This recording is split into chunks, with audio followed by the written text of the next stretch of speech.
Hello नमस्कार जय हिंद। मैं विवेक आप सबका एम विद आरबी परिवार पे स्वागत अभिनंदन करता हूं। आज यह प्रतिशत का दूसरा वीडियो है। यूपी ट्रिपल एससी पेट 2022 की जो मैथ की श्रृंखला चल रही है उसी श्रृंखला में आज यह प्रतिशत का दूसरा पार्ट है। इससे पहले एक वीडियो अपलोड किया जा चुका है, जिसने वो वीडियो नहीं देखा है वो जा करके ज़रूर देखिएगा। मैंने उसकी लिंक डिस्क्रिप्शन बॉक्स में दे दी है। तो चलते हैं आज के अपने प्रश्नों की श्रृंखला पे और देखते हैं प्रश्नों को। तो आज का हमारा पहला प्रश्न क्या कह रहा है कि एक विद्यालय में आने वाले विद्यार्थियों की संख्या में 10% की वृद्धि कितनी 10% की वृद्धि का लक्ष्य रखा गया। यदि 2016 में यह संख्या कितनी थी 1500 थी तो 2018 में विद्यार्थियों की संख्या ज्ञात करो।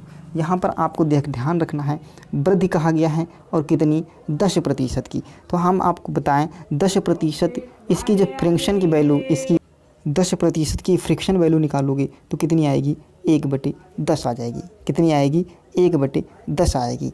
अब 1/10 का मतलब क्या होगा 1/10 का मतलब होगा कि 10 जो थी ये जो 10 नीचे वाली संख्या है ये 10 पहले थी और इसमें वृद्धि कितनी हुई है तो 1 की वृद्धि हुई है। तो 10 से 1 की वृद्धि होगी तो कितनी हो जाएगी 11 हो जाएगी। कितनी हुई 11 हुई। अब देखो ये थी 2016 में और 2016 से 2018 के बीच में पूछा गया, यानी 2 साल का पूछा गया। जब 2 साल का पूछा गया तो सेम इसको 2 बार लिखेंगे। लिख लिए। 3 का होता तो इसको हम कितनी बार लिखते 3 बार लिखते। 2 साल का है तो इसको हमने 2 बार लिख लिया। अब मल्टीप्लाई करना है 10 की 10 से मल्टीप्लाई करोगे कितना हो जाएगा तो आपको होगे 100 आएगा। और 11 की 11 से मल्टीप्लाई करोगे तो कितना आएगा तो आपको होगे 121 आएगा। जो ये संख्या आएगी ये संख्या पहले की संख्या होगी और जो ये संख्या आती है ये संख्या बढ़ोतरी कमी इसके बाद वाली संख्या प्राप्त होती है। तो यहाँ पे देखो क्या कहा गया है कि यह संख्या पहले कितनी थी 2016 में 1500 थी। कहने का मतलब इसकी वैल्यू आपको दे रखी है 100 बराबर कितना दे रखा है तो आप कहोगे 1500 दे रखा है। यहाँ पूछेगा 1 बराबर कितना दे रखा है तो आप कहोगे 1 बराबर कितना है तो 1 बराबर 15 आएगा। 1 बराबर कितना आ गया 15 आ गया। आपसे क्या पूछा गया है आपसे पूछा गया है 2018 में, यानी ये संख्या पूछी गई है। सिंपल सी आपको क्या करना है इसको किससे मल्टीप्लाई कर देना है 121 को 15 से मल्टीप्लाई कर देना है। अब 15 से 121 को मल्टीप्लाई करोगे तो कितना प्राप्त होगा 15 एकम 15 कितना मिला 1, 15 दूना 30 और 1 31 कितना मिला 3, 15 एकम 15 और 3 18। तो आपको उत्तर कितना मिल जाएगा 1815, जो कि ऑप्शन किस में दे रखा है ऑप्शन बी में दे रखा है। क्लियर है, समझ में आया। चलेंगे अगले प्रश्न पे। अगला प्रश्न देखो क्या कह रहा है। अगला प्रश्न कह रहा है एक शहर की जनसंख्या 80,000 थी। कितनी 80,000 थी। यदि पुरुषों की संख्या में 24% और महिलाओं की संख्या में 34% की बढ़ोतरी की जाए और कुल जनसंख्या में कितनी 30% की बढ़ोतरी की जाए तो महिलाओं की संख्या पूछा है। क्या पूछा गया है महिलाओं की संख्या पूछा गया है। देखो ऐसे प्रश्नों में आपको क्या करना है जब कुल जनसंख्या कितनी है 30 तो आपको यहाँ पे लिख लेना है 30%। कितनी है 30। इधर क्या है इधर हम कर लेते हैं पुरुषों की संख्या और इधर कर लेते हैं महिलाओं की संख्या। ठीक है, पुरुषों की संख्या में कितनी 24% और महिलाओं की संख्या में कितनी 34%। इनको आप क्रॉस मल्टीप्लिकेशन कर लेते हैं माइनस कर लेते हैं तो देखो कितना आएगा 24 में से 30 में से 24 जाएगा तो आप यहाँ 6 बचेगा और 34 जाएगा कितना बचेगा 4 बचेगा। इनका रेशियो बना लोगे, यहाँ से कट करोगे तो ये 2 आएगा, यहाँ से कट करोगे 3 आएगा। कहने का मतलब रेशियो कितना बना 2:3। अब यहाँ देखो पुरुषों की संख्या कितनी है 2, महिलाओं की संख्या कितनी आ गई 3। यदि पुरुषों की संख्या 2 है तो महिलाओं की संख्या कितनी है 3 है। ठीक है, अब यहाँ पर आपसे पूछा क्या गया है महिलाओं की संख्या आपसे पूछा गया है। क्या पूछा गया है महिलाओं की संख्या। महिलाओं की संख्या कितनी है आप यहाँ मानोगे 3। तो महिलाओं की संख्या कितनी मान लिए तो महिलाओं की संख्या हम 3 मान लिए तो यहाँ पर लिखेंगे 3 और टोटल कितना है 2 और 3 जोड़ोगे कितना हो जाएगा 5 और इसको टोटल में से भाग कर देंगे। टोटल कितना है तो कहोगे 80,000। कट करोगे 5 से काटोगे 5 एकम 5, यहाँ करोगे 16, 16 85 और 16 को 3 से मल्टीप्लाई करोगे कितना आ जाएगा तो आप कहोगे 16 48, 16 48 और कितने जीरो बचे हैं 3 जीरो, कितना आ जाएगा 48। यानी ऑप्शन ए आपका एकदम सही जवाब होगा। क्लियर है, ए आपका एकदम सही जवाब होगा। अगले प्रश्न पे चलें। अगला प्रश्न देखो क्या कह रहा है किसी भिन्न के अंश में 200% की वृद्धि कर दी जाए। जब आपको भिन्न वाले सवाल मिलेगा तो उसमें क्या कहा गया है कि 200% की वृद्धि कर दी जाए और हर में 300% की वृद्धि कर दी जाए तो उसका जो नया मान आता है वो 5/6 हो जाता है। तो मूल भिन्न ज्ञात कीजिए। आप मान लीजिए मूल भिन्न क्या है आपकी x/y है, ठीक है, ये मूल भिन्न है। अब मूल भिन्न के जो अंश क्या है, अंश में हमको कितनी वृद्धि करनी है, 200 की। अब 200 की वृद्धि करेंगे, कोई भी भिन्न होगी वो अपने आप में 100 तो पहले से है, और 200 की वृद्धि कर देंगे तो कितना यहाँ पे हो जाएगा, तो आपको हो गया 300 हो जाएगा। और यहाँ पे 300 की वृद्धि करेंगे तो यहाँ पे कितना हो जाएगा, 400 हो जाएगा, क्योंकि 100 अपने आप में कितनी होती है, 100। कोई भी संख्या होगी अपने आप में 100 होगी।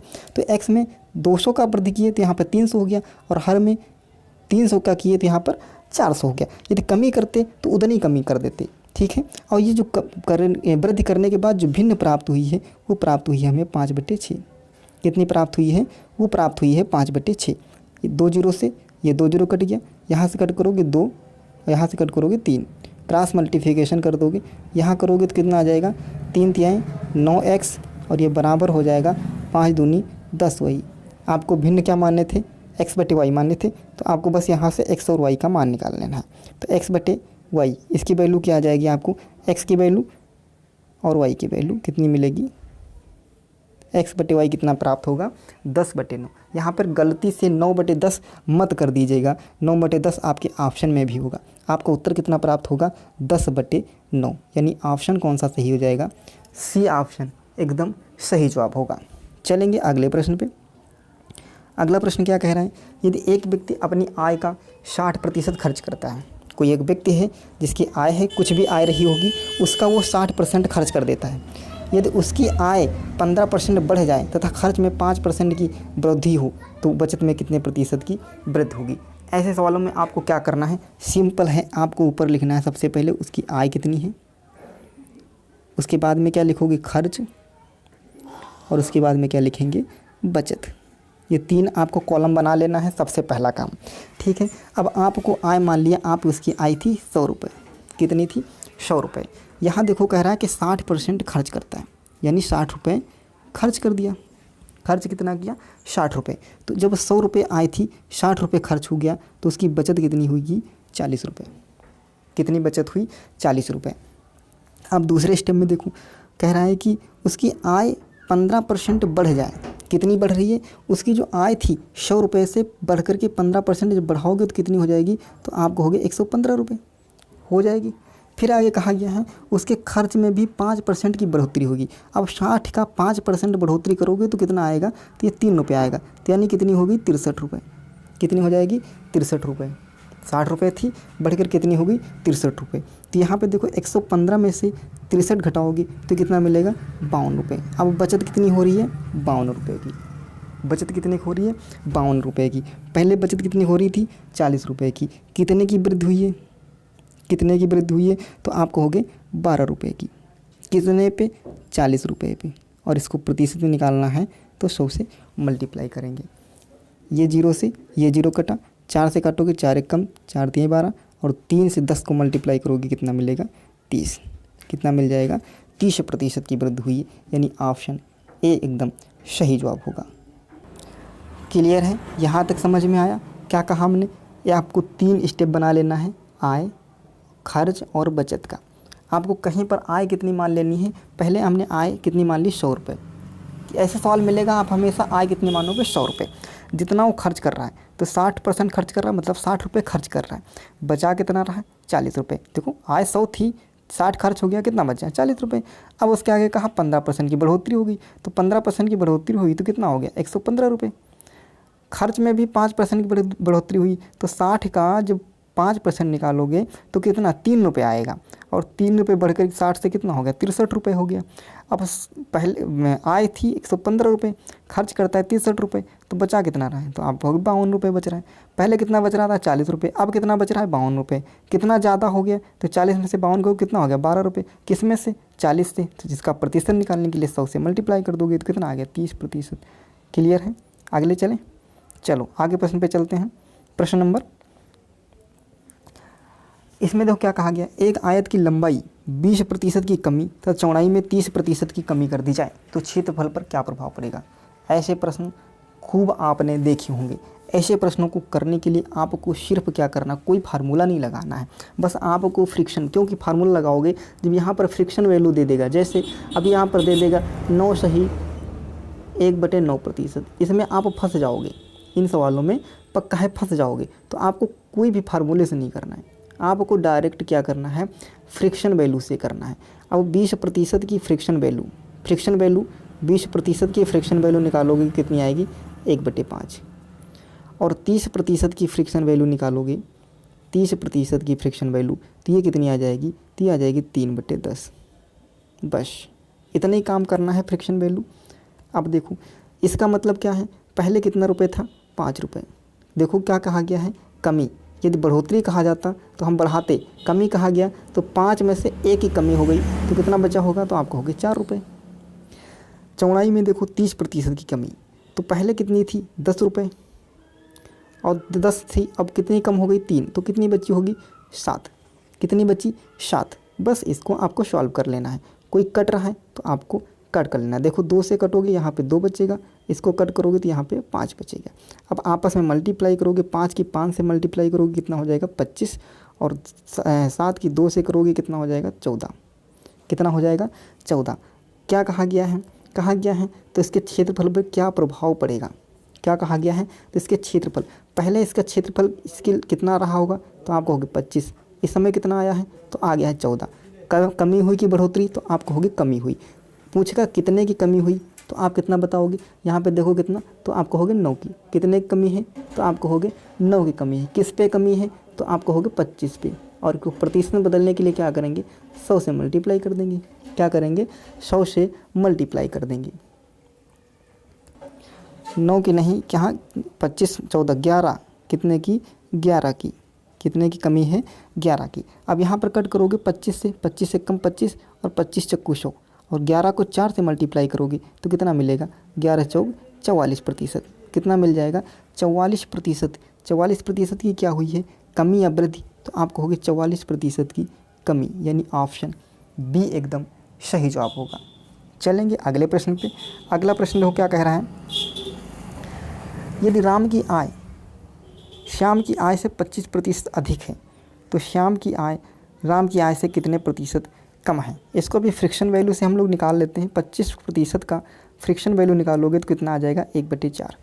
अब ये जिसको फ्रिक्शन निकालना नहीं आता है, उससे पहले मैंने वीडियो फ्रिक्शन वैल्यू कैसे निकाली जाएगी, इससे पहले मैंने वीडियो अपलोड किया, वो वीडियो आप जाकर के ज़रूर देखिएगा। वहाँ से आपको फ्रिक्शन वैल्यू निकालना बहुत ही आसान हो जाएगा। तो 25% की फ्रिक्शन वैल्यू कितनी हो जा रही है, 1/4।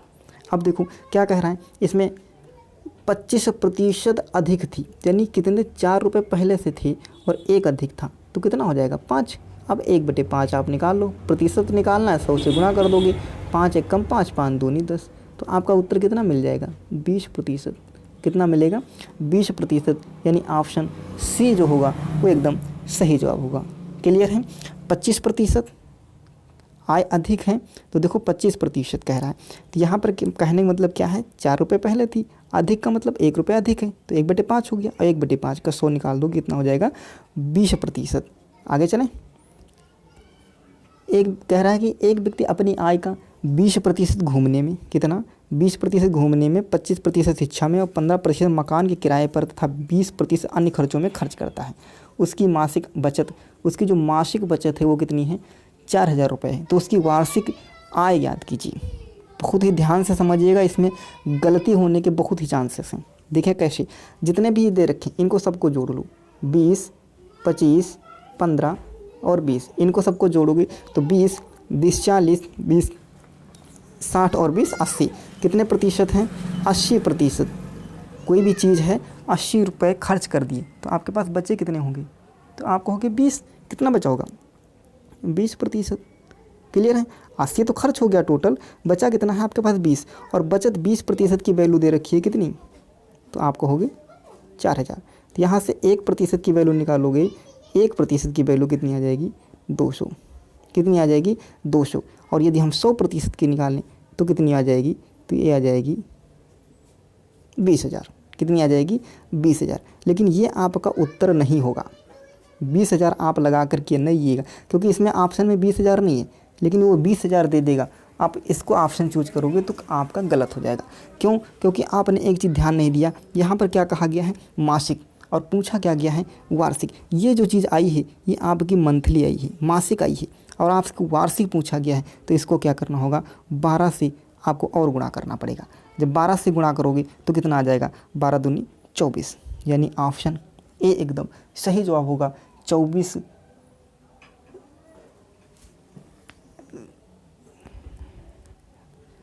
2,40,000 एकदम सही जवाब होगा। क्लियर है, आगे चलें। अगला सवाल क्या है, एक व्यक्ति अपनी आय का 10% घूमने पर। इस सवाल में और पिछले सवाल में आप अंतर समझिएगा ध्यान से। इस सवाल में और पिछले सवाल में आप अंतर समझिएगा। उस सवाल में क्या कह रहा था, ध्यान से देखो। पिछले सवाल में क्या कहा गया था, यहाँ पर कोई भी शेष शब्द का प्रयोग नहीं किया गया। जब शेष शब्द का प्रयोग नहीं किया जाएगा तो आप सारे जोड़ लेंगे, जो बचेगा वही उसकी बचत हो गई थी, है ना। सभी जोड़े 80 आया, कितना आया, 80 आया, और एक सब अपने आप में 100 होता है, तो ये 80 मिला, बचा कितना, 20। बचत कितनी आ गई, 20, और 20 की वैल्यू आपके सामने दे रखी थी। लेकिन इस सवाल में क्या कहा गया है, इस सवाल में शेष शब्द का प्रयोग किया गया है। एक व्यक्ति है अपनी आय का 10% घूमने पर, 10% घूमा, जैसे मान लिया उसके पास 100 रुपये थे, कितने, 100 रुपये थे, उसका उसने 10% खर्चा कर दिया, तो कितना बचा, 90 रुपये। अब इस 90 का फिर 30% खर्च करेगा, इस 90 का फिर 30% निकालेंगे, ठीक है। इस प्रोसेस से इसको हम लगाएंगे, सही है। तो देखो हम लोग इसको कैसे लगाने वाले हैं, हम लोग इसको फ्रिक्शन वैल्यू से लगाने वाले हैं, ठीक है। देखो 10% घूमने में 10% की फ्रिक्शन वैल्यू निकाल लो पहले।